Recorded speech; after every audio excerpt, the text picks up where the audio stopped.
Every era of anime has a signature, but the early 2000s? That was something else entirely.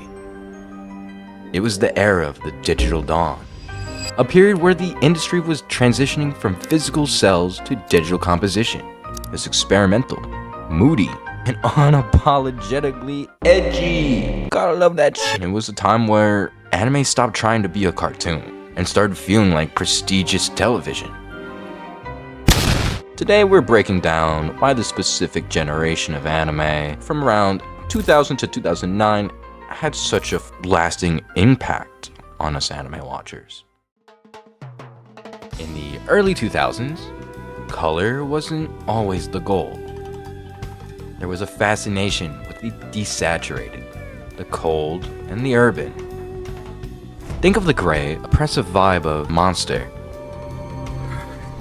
or the haunting, rainy streets of Tokyo in the early episodes of Darker Than Black. I made a video on that, by the way. You should go check it out. Because digital tools were still new. Creators weren't using them to make things bright and shiny. They were using them to create atmosphere. There was like a specific weight to every character design that was so apparent and not very present in modern day anime. This was the era of the I can never say that. Yeah, whatever, I'm rolling with it. Aesthetic, reaching the mainstream.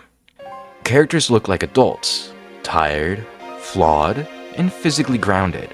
Whether it was the sharp, angular lines of Hay, or the detailed sweat-drenched realism of a boxing match in the original Hajime no Ippo. There was a sense that these characters inhabited a world that could actually hurt them. But the real reason we keep on coming back isn't just for the look. It's the brain-bending complexity of the writing. The early 2000s felt like a psychological arms race.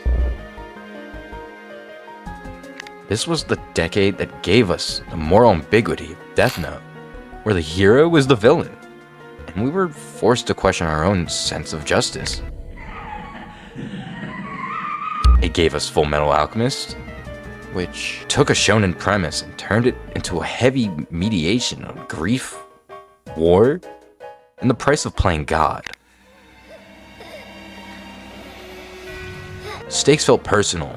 There was a patience to the storytelling that allowed for long stretches of silence and psychological dialogue. Creators really weren't afraid to leave their audience uncomfortable.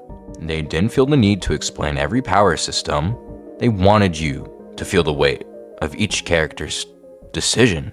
However, you really can't talk about the early 2000s of anime without speaking upon the music. This era saw a massive shift in how music was used to define a show's identity. We saw the fusion of hip-hop, samurai culture, and samurai Champloo.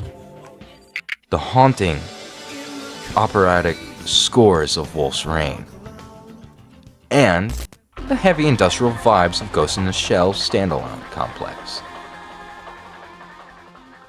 The soundtracks weren't just background noise. They were characters, essentially. That's one way to put it. They grounded these fantastical worlds in a specific subculture, making them feel like something you could find in a late-night underground club, rather than just a TV screen. Ultimately, the early 2000s was the era of the anti-hero. It was a time where protagonists were allowed to be broken, selfish, and flawed, as well as just being completely morally gray. We love these shows because they mirror the complexity of real life. They don't offer easy answers. They offer consequences. They offer a look into the darker parts of the human psyche, wrapped in an aesthetic that feels like a beautiful digital fever dream. Modern anime is faster and more fluid, but the early 2000s had a soul that was forged into the transition between the old world and the new. And that's a vibe that will never go out of style. If you can go back to the early 2000s and watch something for the first time, what would it be? What would you choose? I know for me, easily have to be either Darker Than Black or Gungrave, as they're one of the most impactful shows for me. Drop your favorites in the comments, and if you enjoyed this, Please do like and subscribe, it means the world. Stay curious, and I'll see you in the next one.